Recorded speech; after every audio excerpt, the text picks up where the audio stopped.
Welcome to Horticulture, where a group of extension professionals and plant people talk about the business, production, and joy of planting seeds and helping them grow. Join us as we explore the culture of horticulture. Hot tip that probably everybody else has already known or thought about that I have not and tried for the first time today.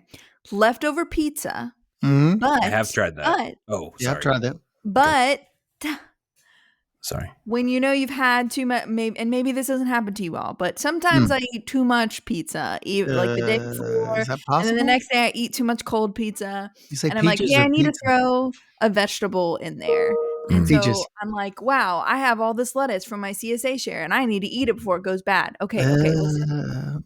You make yourself the little salad, but then you take a piece of pizza, you chop it up into little squares, you throw it in an air fryer or under the broiler. Pizza You crouton. make pizza croutons, Wow. and you put them on your salad. Croutons. We've created a new food. Take. Not poutine, which not is a my northern idea. delight. I saw it on an Instagram reel, and if I could remember her name, I would shout her out because I don't know, Alexis. my life. I don't know. This feels a little bit like the DeLorean and Back to the Future, where you just feed it garbage and it runs off of that to time travel. I feel like that is my time entire travel. immune system. I'm not sure where you're going with Alexis. And it is firing on all cylinders. Dear listeners, yes. Good. Yes. Listen, Brad. it was local lettuce from my CSA. I don't want your crap, okay?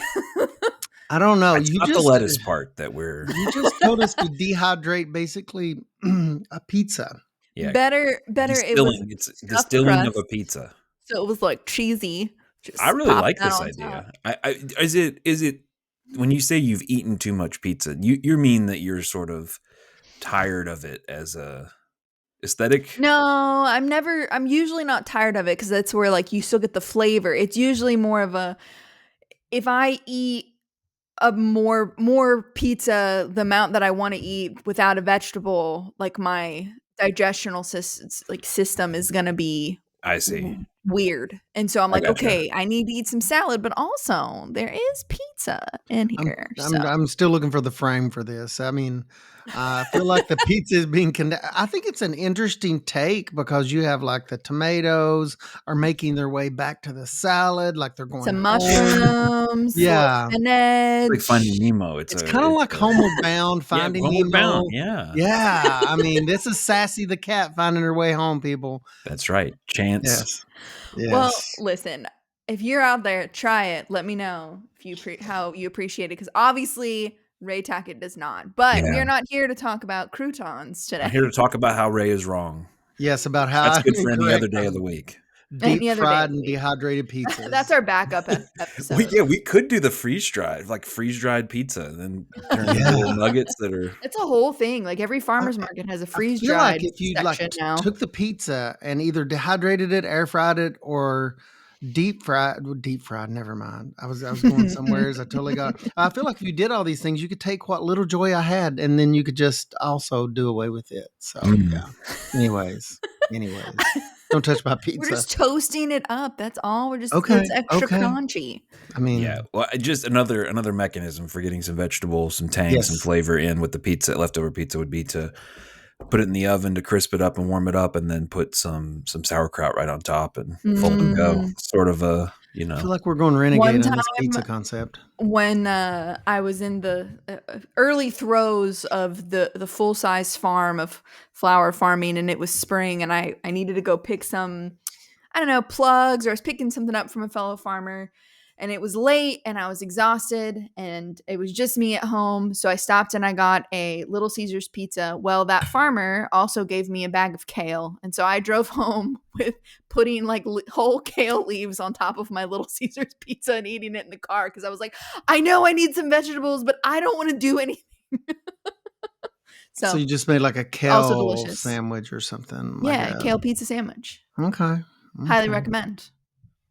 Hopefully it kept your hands clean. I mean, I'm looking on the bright side of this conversation. I would go pizza croutons before I would go kale pizza sandwich. I think I would. I think I agree with Brad on this. Listen, when you're really tired, you do what you got to do, okay? It's for health. Okay. Health. Genius is never appreciated in its time, Alexis. No, because it doesn't live long enough due to food poisoning, apparently. Anytime anyone ever contradicts you, you just say, genius is never appreciated in its time.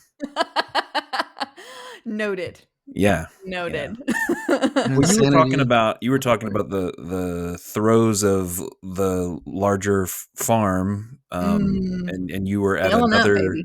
another site before, right?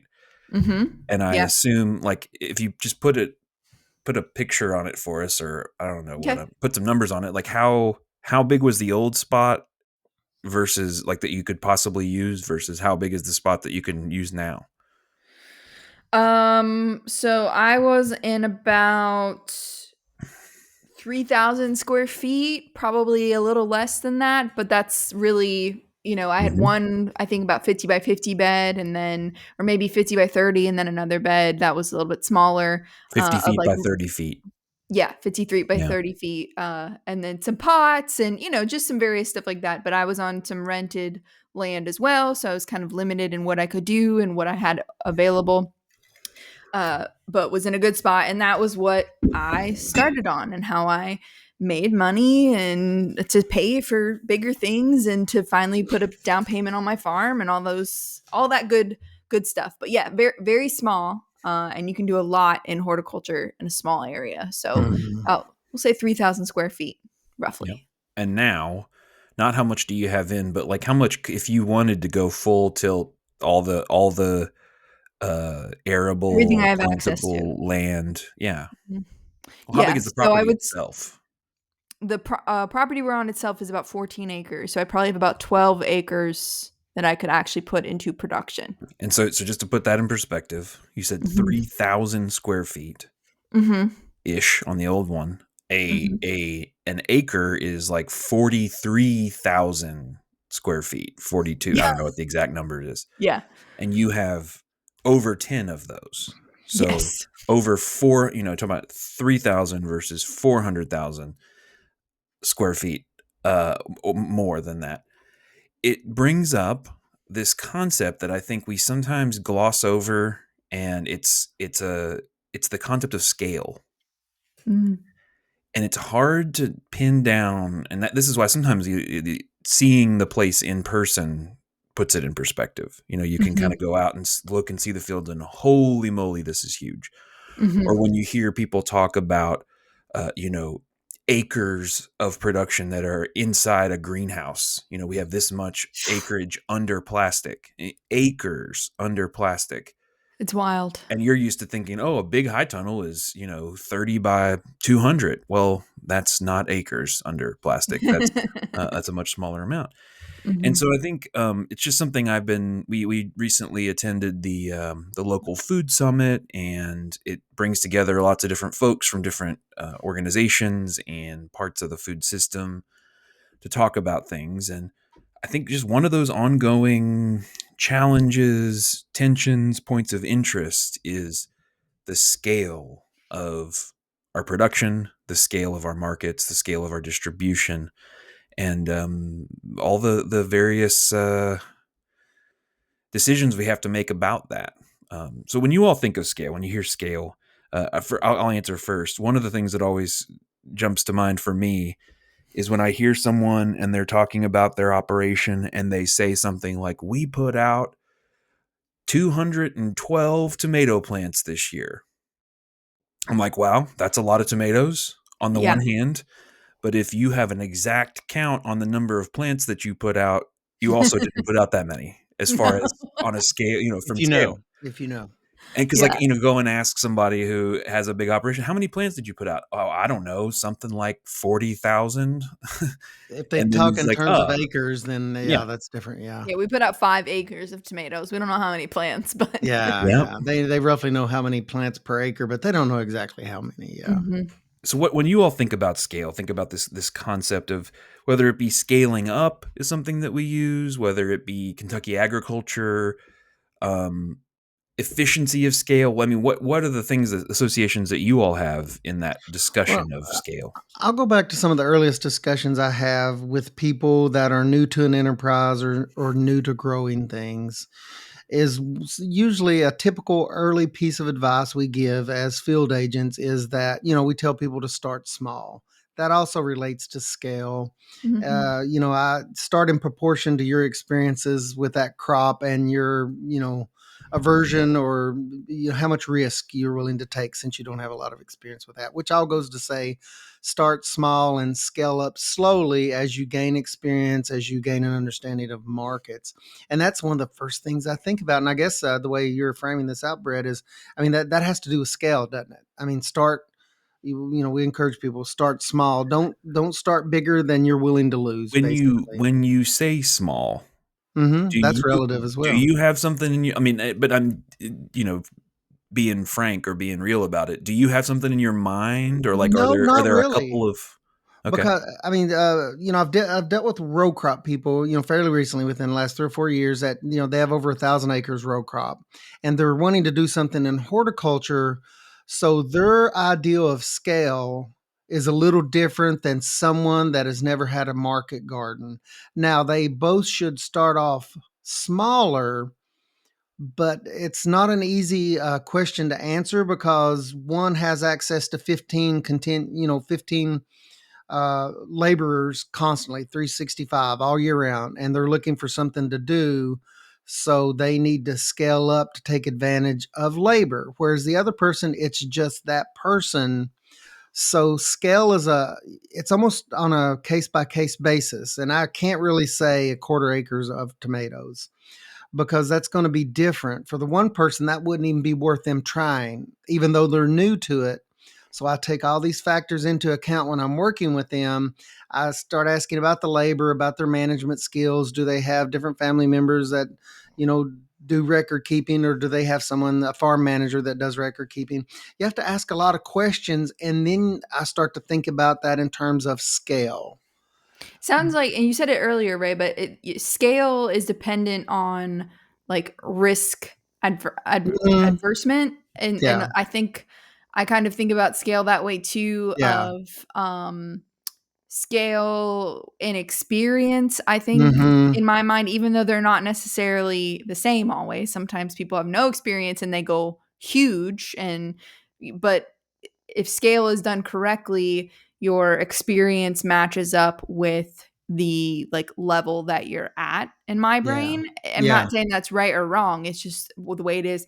And that would be towards markets, that would be Yeah. towards, actual growing, the whole ramification of it. But the risk is that makes sense to me. Like you put that name on it of like someone may have the finances and the ability to risk an acre of loss on Yeah. something, and so that is their smallest scale Yeah. versus the equivalent of that is someone with a 20 tomato plants, Yeah. and that is small for them, and so it's a good thought. And it's tough. And I'm trying to think about some of the earliest questions that I ask that have to do with scale. And one of the early questions is, why are you doing this? I want to know if they see themselves more as a producer, because as you scale up in operations, it's not uncommon to go from a producer to a farm manager. You don't realize Mhm. you're Bookkeeper and morphing. So I want to know that up front. What is going to keep them energized and motivated to keep doing what they're doing? And I've worked with people in situations where they've slowly went from a producer and they become unhappy with the situation, not because of profit, but Mhm. because their role has necessarily changed from producer to manager. So I asked that question early now, why are you doing this? And it's kind of an odd place to start until you really think about it. So that's one of the early things I ask. And the second thing I usually ask about goes back to labor as it relates to Mhm. scale as a common input.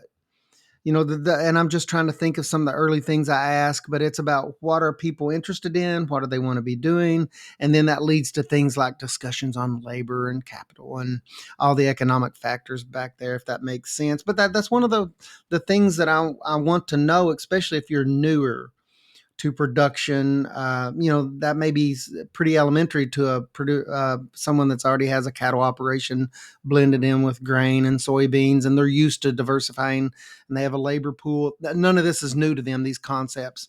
But if you're new to this game altogether, then I'm more deliberate about me asking those questions and thinking through those. And I think it relates to scale as people scale up.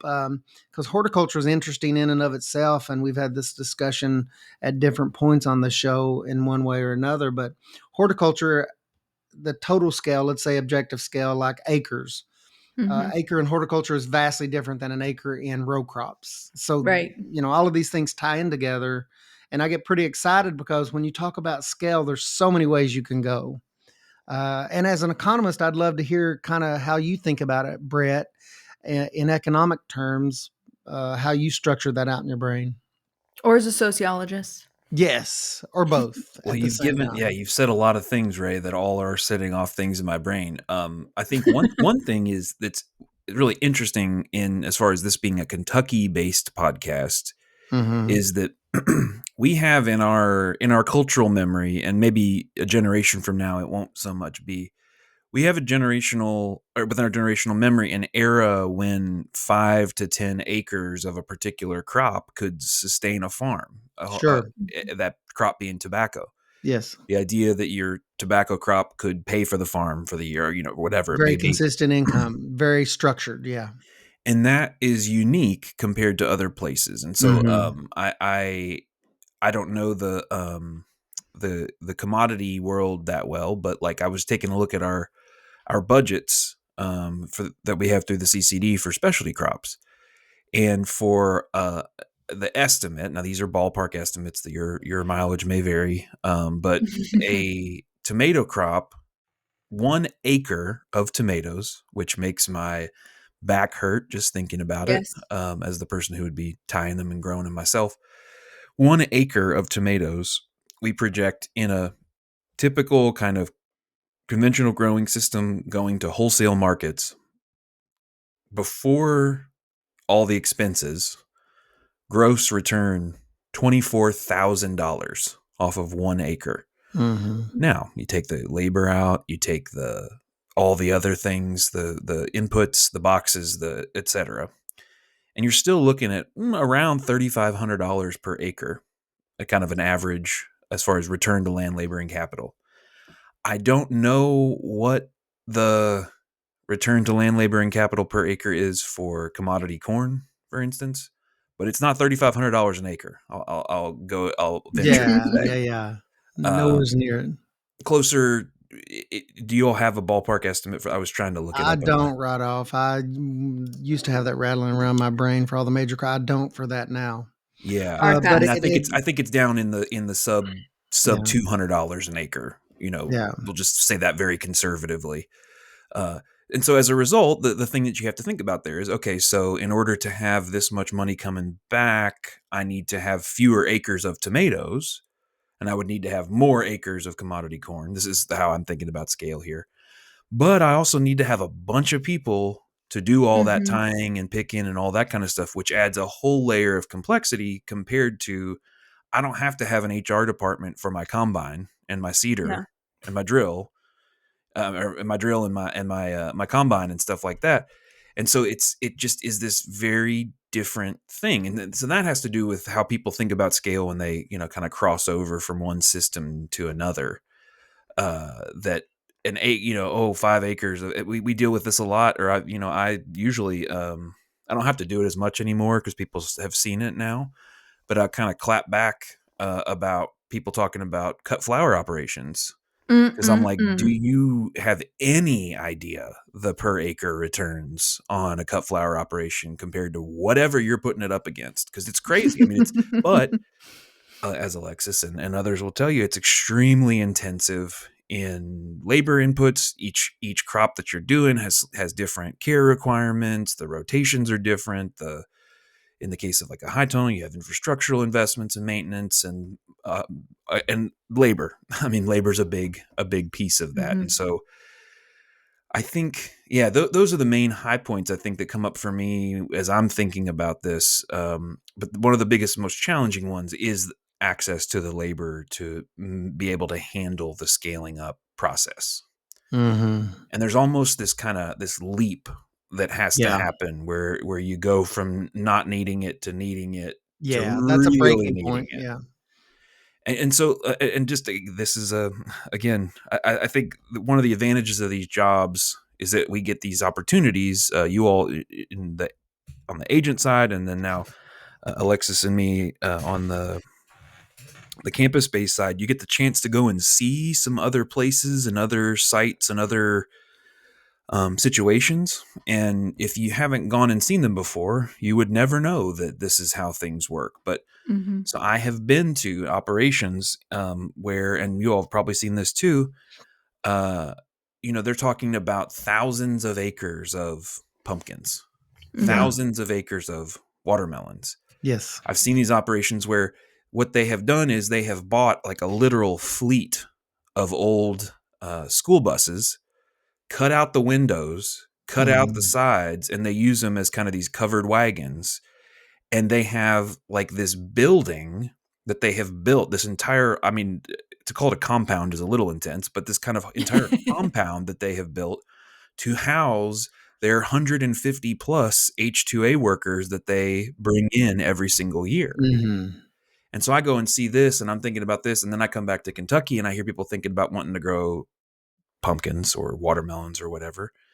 And it's just this cultural dissonance kind of where you don't really understand if you haven't seen that and it's hard to even understand it, that you're going to drive for 30 minutes and you don't even make it across the farm kind of feel. Mm-hmm. I mean, these farms have office managers, and you talk to, a certain type of producer there that really loves growing things. And you mentioned something like, well, some of these farms have office managers, and you can just look at the reaction and tell that's a completely foreign concept, but absolutely when on the scale that you're talking about, Brett, which is pretty common in a lot of the US, you have these large complex operations that are like mini corporations that have a lot of moving parts and they're very intricate. They have marketing sides, they have production sides, and all the management and personnel, almost like they have HR departments. Some of these Yep. farms do just to manage the paperwork, but you kind of have to, and like you said, that is a demarcation line that's drawn of whether or not you're willing to, to have in place a labor management system. And that's going to determine how big and how far you grow in a lot of circumstances. If you're not willing to do that, or if you know yourself and that's something you're not interested in, then you may have to kind of reconsider some of your things. But yeah, it's amazing how complex some of these operations are. And I've talked to greenhouse growers that have acres under glass, and one of them just famously, and I believe you guys have met this person before, but he famously said, he jokingly says, I don't care about plants. He said, I'm a business manager that happens to make money Mm-hmm. off of plants. And Mm-hmm. it's a very business centric, a very logistic centric mindset. Not a true leaf. Not that passion, man. But yeah, business acumen is there. Business sense is there, but it is a different kind of mindset that goes beyond some of the scenarios you talked about, Brett, where we have this sort of heritage or this background in Kentucky. We have a long-standing history of small farms growing a particular crop. It's been a very good crop for Kentucky, but it's also formed a lot of the mindset that I think is still persisted in the state as Yeah. far as it relates to scale and how big you have to be to do a certain thing. Well, yeah, and I've talked with multiple folks in the extension world and elsewhere before, and I think sometimes some people, not me, feel like we should be pushing people in that direction. Like we should be, Yeah. encouraging people to pursue this type of scale, because the flip side is a fleet of school buses and multiple forklifts and 40,000 square foot cooled storage area. All of those comes with a lot of costs and Yes. risks associated with those costs, often financed risk in order to be able to grow into these other markets. And so, you start talking about the costs associated with doing the thing, and then the gross returns, the amount before all of the expenses is really big. It's a big number. Mm-hmm.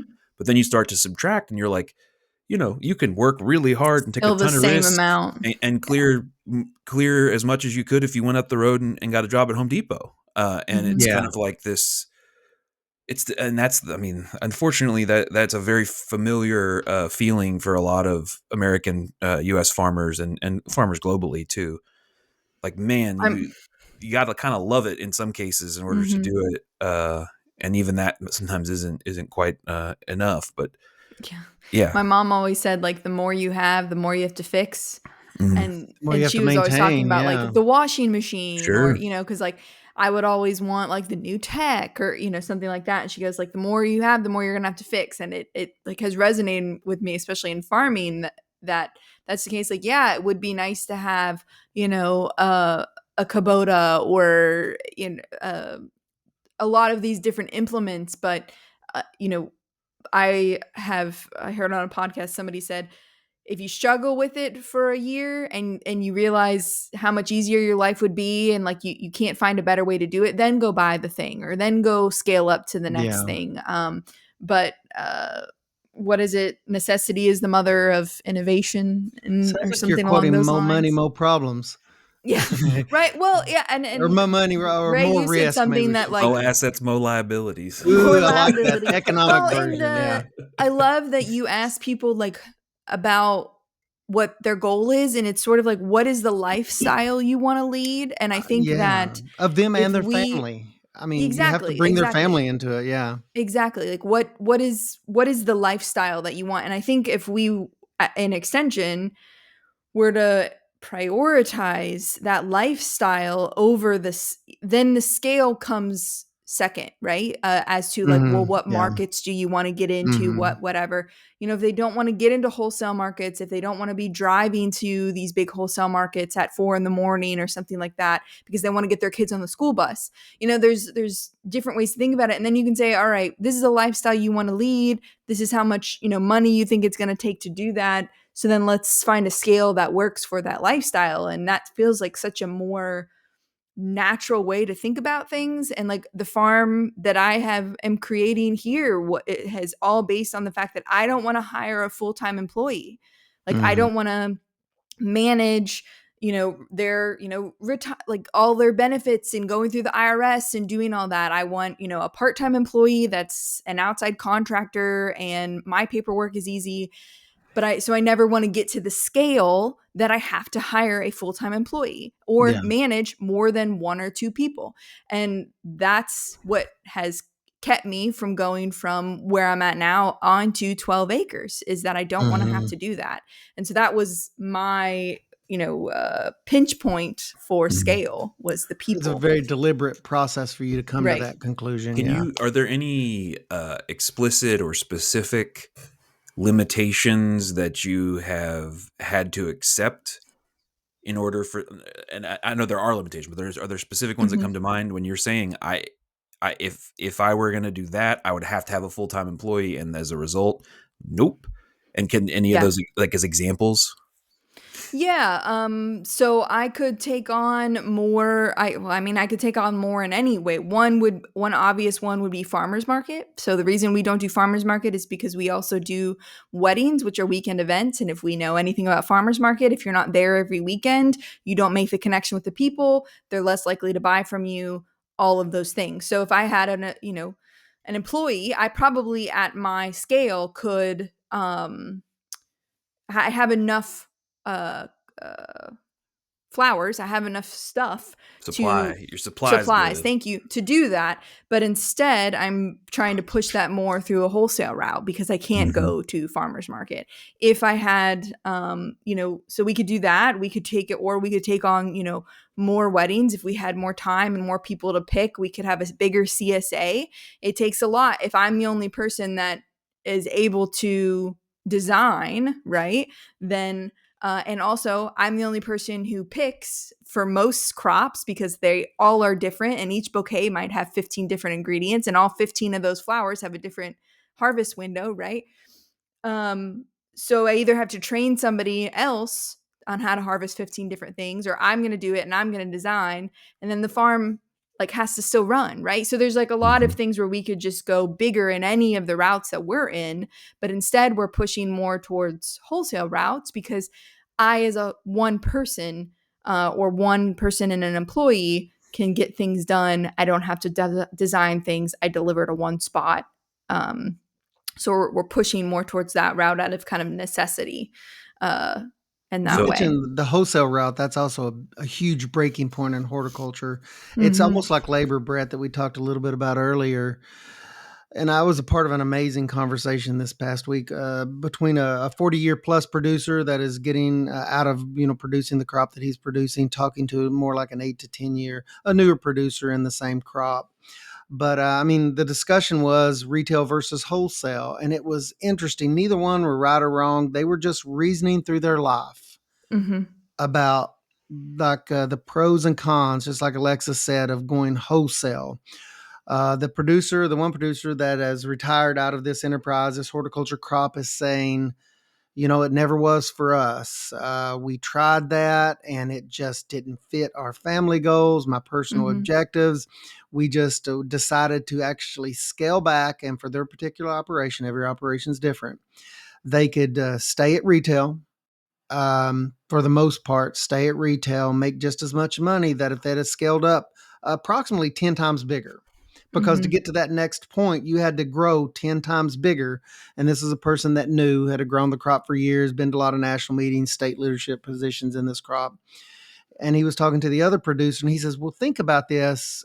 And the other producer, had lots of experiences in other crops and had farmed, well over lots of acres in this new and was getting into this new enterprise. But it was fascinating hearing the two go There are back different and points of forth view. Yeah. reasoning. Yes. And it had to do with scale. It had to do with wholesale versus retail and all the What considerations. their And strengths and weaknesses are. Like and if that's someone really who's what it doing, was. Their personal yeah, style. Yeah. there Absolutely. someone The who's doing one, yeah. retail likes to deal One, with people yes. and is okay with that, and like they'd rather spend man hours dealing with people versus someone doing wholesale would rather spend man Yeah. hours, maybe more in the field. I just listened to them over time, and one had 20 plus laborers. They had access to 20 plus, labor units. People doing labor, and they had an office manager, and they had a separation of duties for marketing and production, whereas the other was more of a family based business. Fascinating, and it all Mhm. had to do with family objectives and scale and where you wanted to be and where you saw yourself being. Neither one was right, neither one was wrong. But like you said, Alexis, it was personal management and how they built their different operations. But it was really an interesting conversation. And a lot of it went back to that retail wholesale because in Kentucky and elsewhere, once you get so big, you're going to saturate. Like, now we're going to talk about markets. And once you get to a point you're going to saturate local markets, then you have to think about beyond that. And wholesale is a whole nother game that relates directly to scale. And all the things that go along with that. But it's exactly what you're saying, Alexis. You currently see yourself as dealing with X amount of labor, and that's all you want to deal with. And sounds Mhm. like you want your hands like in the field doing some of these things. Is that Right. is that what Yeah. Like I energizes don't you? You don't just want to exactly. manage people, and that's not Yeah. right or wrong. That's just your personality, Right. what Right. energizes you. But yeah, it's fascinating, and it goes back to scale. Yeah, when we were touching on this price versus volume Yeah, tension, which is kind of one of the things we talk about with as you're navigating, and there's not just retail and then wholesale. There's things that kind of exist in between yeah, where you can Mhm. get slightly you can move slightly more product and you can take slightly less of a price there. hmm, So like as far as the retail environment, let's put some specific ideas in people's heads. I'm thinking of like a farmer's market, on farm stand, a like if you have a on farm store of some sort, even things like CSA, though there's just kind of a slight difference because you're pre-selling slightly larger volumes than just somebody can come up and buy one single apple off your table at a farmer's market where you're going to charge like Mhm. maybe the most per unit there. What about sorry, Brett. I was relating a flower thing to a vegetable thing, but like selling directly to a chef or selling directly to a florist could be considered wholesale, but you're still probably making a little bit more selling directly to them than you're selling to a true wholesaler who then yeah. sells to them. So that's like another way Mm-hmm. I think that people sorry, I'm all Yeah, excited about scale. that's exactly right. I mean, that's and so what you've then started to touch on is this idea of scale of distribution. Mhm. Because when you sell to like a true wholesale distributor, what you're doing is you're saying, I would like to take advantage of the fact that you can get my product to hundreds of stores or Mhm. thousands of stores even. and I'm going to sort of pay you for that by Mhm. accepting a lower price because you're doing a lot of the work of getting it to the final You're customer. doing all the marketing. I mean, most of the marketing. Sometimes your product doesn't have an identity; it just goes into the stream. Well, and that's an Mhm. interesting one, and I do want to come back. I want to come back to that concept and just be a little bit of the prickly provocateur around local food and what the heck Mhm. we mean. Hmm.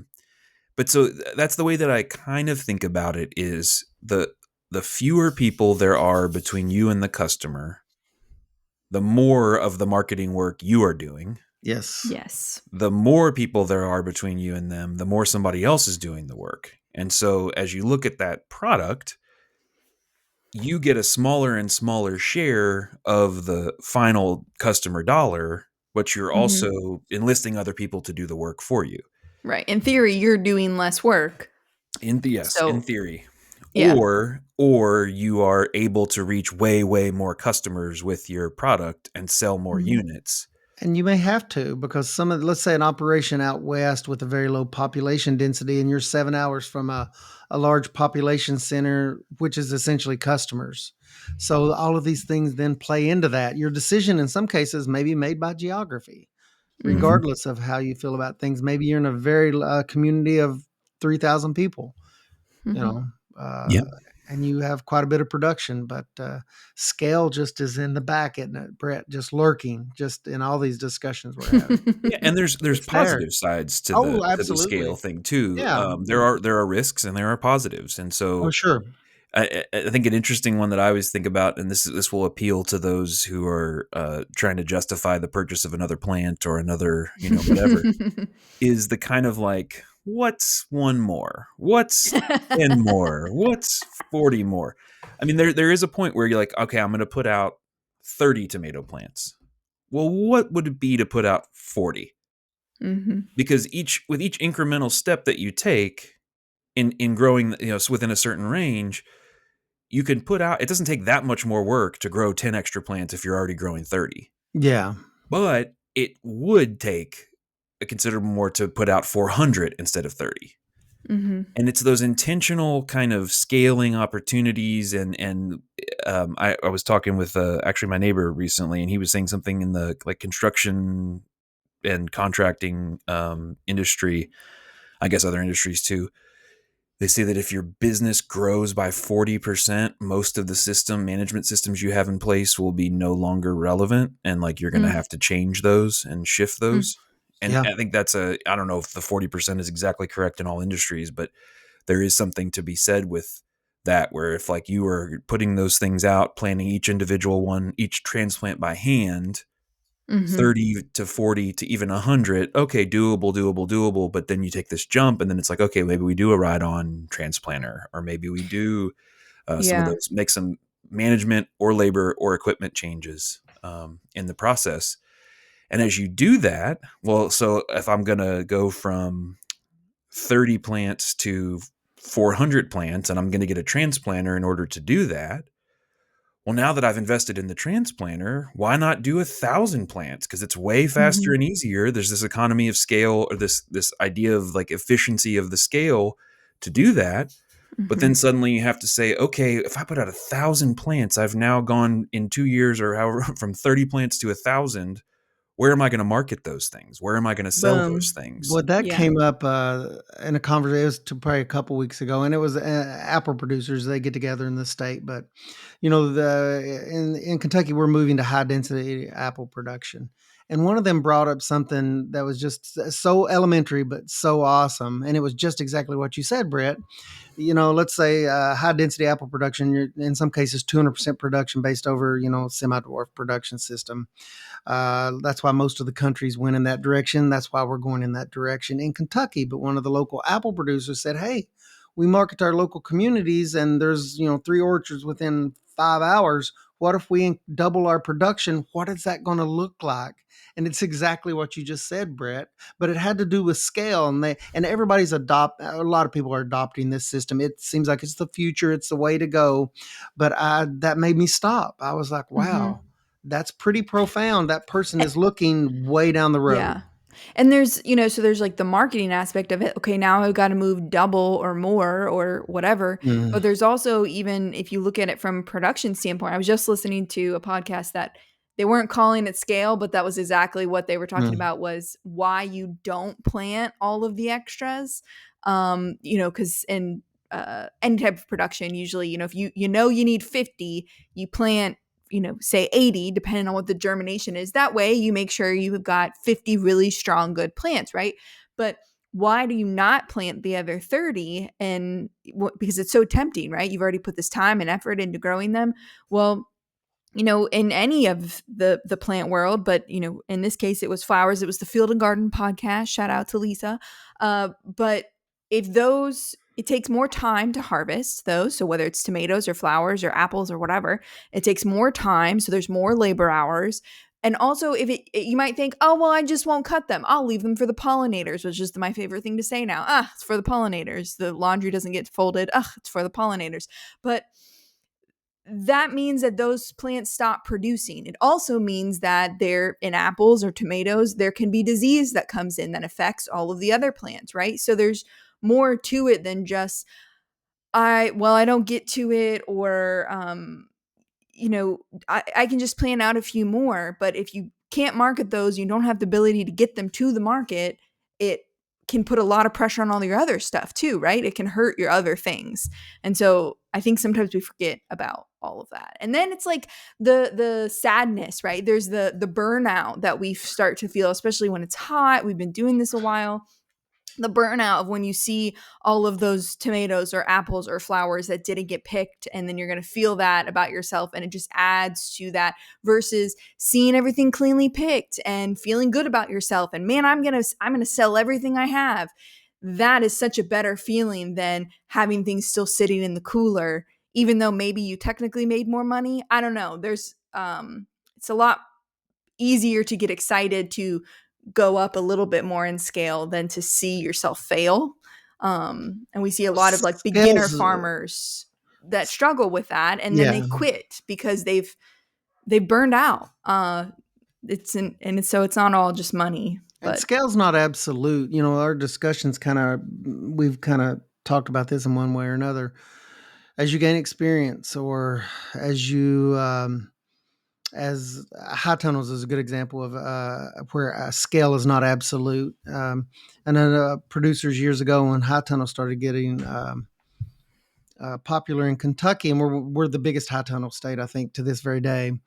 And one of the big motivating factors was to get to market earlier with tomatoes, because then you get a price premium at that time if you're one of the earliest tomatoes. Well, producers quickly, started thinking, well, what if everybody has tomatoes? What's that going to do to the price? I don't think there's any definitive answer to that, or maybe there's just not enough high tunnels that it didn't universally affect the price in Kentucky mm-hmm. on local markets. But it was good logic. They were looking ahead and seeing. They were like, oh, well, if everybody has high tunnels, then we're all going to have them at the same time any which way. So it's going to have this effect on Right. price. So maybe, so scale's not absolute either in production or marketing, I think, as you gain experience. As the situation around you changes, we don't grow in a vacuum. As population needs changes, as a product availability within markets change, it's like scale is sliding all the Mm-hmm. time. I mean, I don't know. I may have just broken 20 economic rules by making that statement, Brett. I'm pretty sure I did. But I just have this feeling that scale is kind of fluid, and the law of diminishing returns kind of plays into this. And there's a lot that plays into it. But I Yeah, don't. well, I think part of what you're touching on is that what like some social scientists and others for a long while now, decades, has been calling on the ag of the middle, and the idea of like these kind of Mm. mid-scale systems, mid-scale, like focusing on that, because for a long time it's been sort of teeny tiny farms or get big or get out. Mhm. Yeah. Butts, what's his name? The ag USDA person was kind of, that was the vibe. But Mhm. I think that it's something that we deal with all the time, is people who are frustrated. They kind of want to grow the business, but they don't want to grow to the scale of the 100 H2A laborer Yeah. compound, or even maybe they don't want to have it do work with the HTA stuff at all, or maybe they don't want to hire someone, but they also, and there's just this, in a labor intensive industry, there's just a certain tension there that I think is always going to be there. And it's hard. It's really hard to be a large retail operation or a small wholesale operation. Yeah. Like Yeah. that tipping point is very difficult to manage because you're either so stretched thin and so labor intensive with your own market staffing and everything else, and you've become a personnel manager more than anything else, or you barely have enough volume for this to make sense, and you've gone from, and just to put some actual numbers on it, we see at farmers markets during peak season between 250 and 350 a pound for tomatoes, for instance. Tomatoes is this thing we're going to keep going back to. The price at some of the like produce auctions, for instance, which aren't like a true wholesale market, but they kind of give a sense of that. The averages can dip down to 50 cents a pound and Mm. sometimes even down to 10 cents a pound on the low end for the same Crazy. qualities that Yeah. grown in the same place, maybe even at a little higher quality or standard of grading and everything else. And so suddenly you're trying to negotiate that, and you're used to getting 350 a pound, Yeah. and you may be double production, but you're still, and you're going to take a 1/7 of the price maybe compared to what you were Yeah. getting. It's just, it can actually pencil out and make sense in the right context, in the right situation, but it's daunting, and there's a reason why I want to tell people, like, you're right to find this frustrating, because this is a really difficult hump to get The over. yeah, the economy of scale thing, it's like to pencil all that out is overwhelming for sure. I have tried to do it, and I think it's just kind of in some cases just penciled out itself. Like you just kind of slowly Hmm. start doing it for whatever reason. Like you run out of time, so you need better equipment, and then it pencils out in the long run. But like trying to figure out what that long run is, and if you're scaling up or buying really expensive equipment, a huge transplanter, maybe you need a tractor and all of the theft. That's not cheap, and just yeah, that it's a very difficult The thing equipment to pencil is out. the equipment's a big deal because I've worked with producers before that have necessarily had to purchase like a very expensive piece of equipment that has a depreciation scale. And to Mm-hmm. make that pencil out, they've actually had to scale up their entire operation to keep Yeah. that piece of equipment working to the point to where it made sense to purchase it to begin Yeah, with. exactly. And that's a case where equipment will drive the scale. Sometimes labor Mm-hmm. drives the scale because you got to keep the labor busy year round, or you're not going to have a consistent access to that labor because labor will go and find someplace else to work year round. So Hmm. it's what's driving your scale. Sometimes it's your own personal preferences. Sometimes it's your land capital.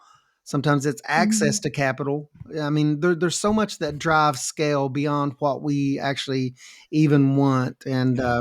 And in the interesting. chess match, you move one thing, and then that forces you to move another piece. Yes, Yeah. yes. It's And it's very it's easy for act that and train react. to pick up steam, and then Yes, suddenly you're looking, and again, it can really work, but it is organizationally complex. Yeah. yes. So I'm looking at our, we don't want to go on too long, but I do have one question I wanted to ask you all and get your opinion on. And I think my question is, when we hear people talk about and celebrate the local food system and local food and local agriculture, do they really mean local and small agriculture?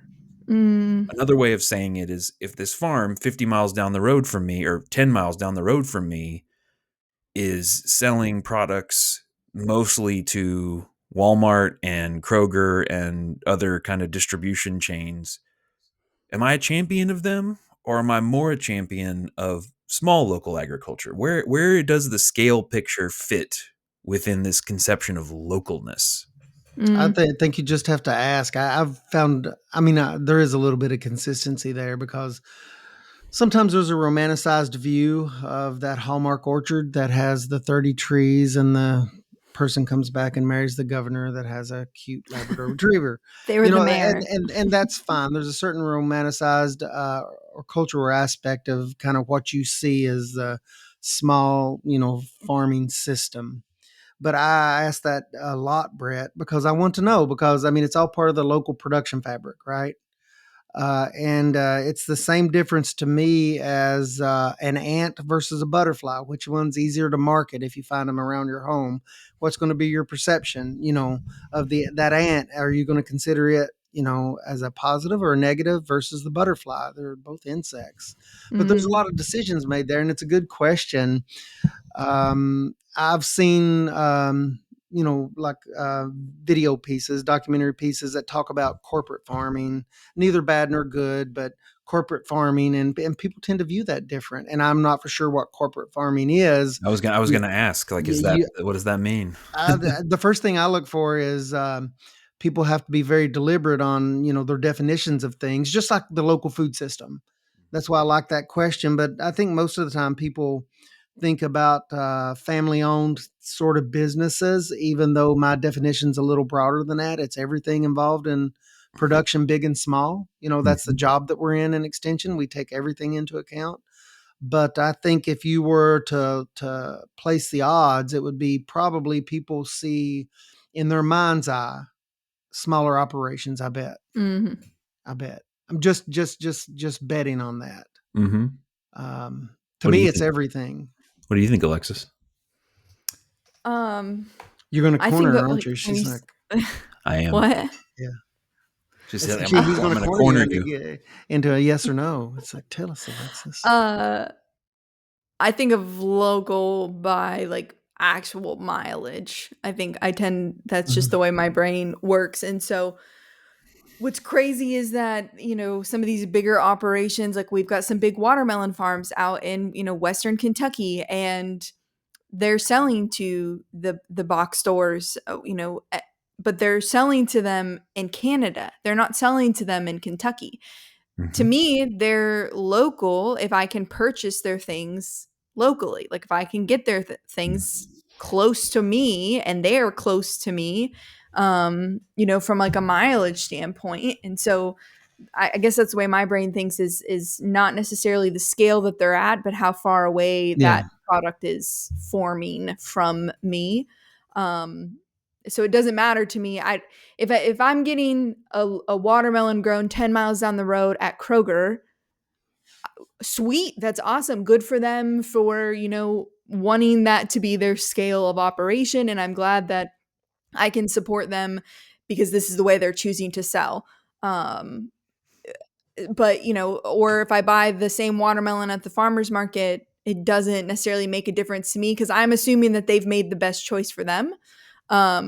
If they were forced into it because of whatever reason, that's something totally different. But, you know, if I'm under the assumption that they have made a choice on their scale, what that's best for them personally, then wherever I can buy their product, quote unquote, locally, mileage wise, is great in my opinion. Yeah, a useful term maybe for that vision or version is that people sometimes throw around is local products for local markets.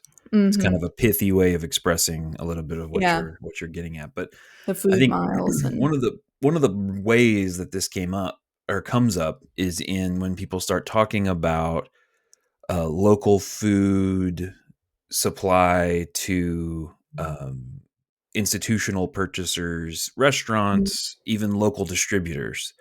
So, for instance, a local restaurant really would like to get local products, Mhm. but they're going to they work with a distributor, and that could be an amazing distributor of high quality stuff. People sometimes talk about distributors like it's either local farm market perfect tomato or it's complete cardboard coming off of the Yeah. international mega ship, or I don't know where else it would be coming from.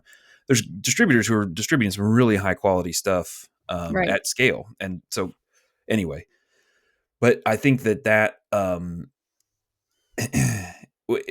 what ends up being the path is that I, as a local producer, in order to sell to my chef in my local area, have to in some way figure out a way to work with a distributor that supplies Mhm. them, Mhm. which may push me to a scale or a price point or a Mhm. food safety certification that is You don't larger wanna be than at. I would otherwise have done.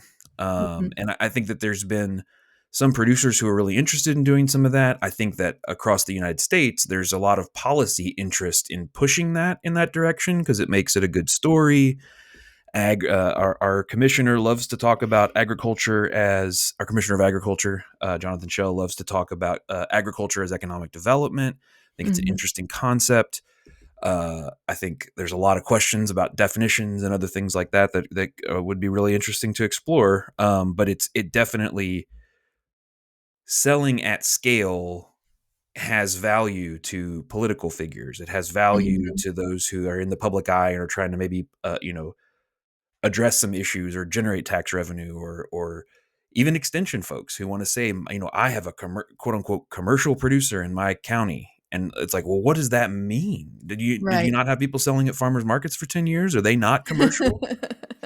Right. And so, yeah, it's just something I've been thinking about. And what prompted me to want to talk about the scale conversation today was just like, we just have these narratives about what the small family farm is, and we want the small family farm to be sustainable economically. And at the same time, we have these ideas of like, larger production, higher, high tech integrations, efficiencies, etc. And sometimes we just sort of float around in this ideological or mythological space about what those things even mean, and what is the Right. family farm in 2025. And Right. Ray, I mean, there's families who run operations that sell watermelons to, Canada, and their entire family is in on it, and they also have a bunch of laborers. Does that make them not a family farm? Like, Yeah. exactly. What are the E- definitions of that? everything boils down to like sociology. It depends, and it really does, because in our society, I think our economics hate a vacuum, and if there's a vacuum, there's dollars to be captured. Somebody will fill that, either with a small operation or a large operation at some level. Um, Mhm. I mean, and in a the lot of that's motivated motivated by, yeah, I mean, yeah, Yeah, so by sorry, economics. Ray, I No, just no, kinda I was just sided what going to we're say saying. I was economics. say, Yeah. like, in the flower market, we're seeing all of these small co-ops, right, that are basically becoming Mhm. wholesalers and Yeah. allowing small farms to Mhm. basically sell at scale because they're congregating their things together, right? We've talked to Yeah. Kayla from Kentucky Flower Market. There's Soki Flower Market. So, we're seeing things like that pop up to fill in, I think, those gaps of, well, Yeah. I don't want to be at the scale to sell to, directly to the big distributor wholesaler, but I also need to scale up from, my small rural farmers market kind of thing. Yeah. So there are some things I think people are starting to be creative, and I hope to see that continue. One thing I've taken away from this, which I think Ray defined more clearly, is that scale should, in my opinion, first come with the lifestyle you want to lead, and then piece together the economics and all of those other things that go into it based on, what is going to make you sustainable in this industry, and not just the economic piece, not just it's the social aspect of what's going to keep you farming, for you personally, and then just scale equipment, scale markets, scale production based on that goal. Uh, that is how I would. That's how I'm Brett personally looking at it. Brett just opened up a whole panacea of questions, and we've brought up more questions than answers today, but a good conversation does that. It does that. And all of these things are so relevant. And at some point, I mean, we're really the background, the water that the fish lives in this conversation is scale. Hmm. I mean, And that's we've it. got a I lot of new I farmers honestly out there. I honestly think there's a lot of this stuff that we just don't talk about We don't conceptualize it or just verbalize it. enough, Yeah. and even admit it, and like to be honest. And I think one of the things about that lifestyle consideration is that you may come to find that you actually can't live the lifestyle that you want to live while farming at the scale Mhm. that you wish to farm at. Facts. And we tiptoe around that, and people won't say it. They'll say, well, you'll see, maybe down the road it'll, but I think that there's a real, we do a disservice by not at least openly addressing it and just kind of pushing Hmm. it into this world of ideas and mythology and other things. And there's a number of folks who have been working around this space, and have a lot to share.